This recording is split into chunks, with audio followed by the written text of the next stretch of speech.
Hi everyone, Lacey and Brady again from History with Cats, and we're here today to tell you about the medieval legend of Sir Orfeo and his interesting dealings with the Fairy King.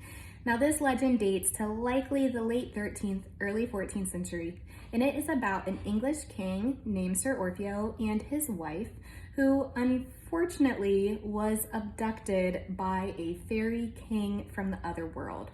Now, when she was abducted, Sir Orfeo was understandably very upset, and he ended up leaving his kingdom and wandering through a forest for 10 years in search of his wife. Now, eventually, he saw her walking by, and he followed her and ended up slipping into the fairy kingdom himself. When he arrived, he realized that he saw a lot of people who he had assumed had actually died, but realized that in fact they had slipped into the fairy world too. He also came across the fairy king, who was a little less than happy to see Sir Orfeo in his kingdom. So, luckily for Orfeo, he whipped out a harp and impressed the fairy king with his musical skills. He impressed the fairy king so much that the fairy king told Orfeo that he would give him one wish.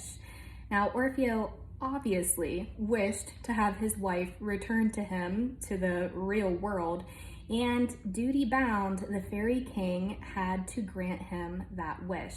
So Orfeo and his wife were able to return back to their own kingdom. The only issue was, when they got there, no one recognized them because Orfeo had been gone for so long. So what did he do?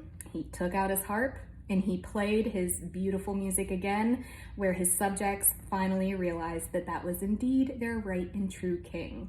So they embraced Orfeo and his wife, and everyone lived happily ever after. We hope you enjoyed this interesting medieval fairy tale, and we hope that you'll join us next time for more History with Cats.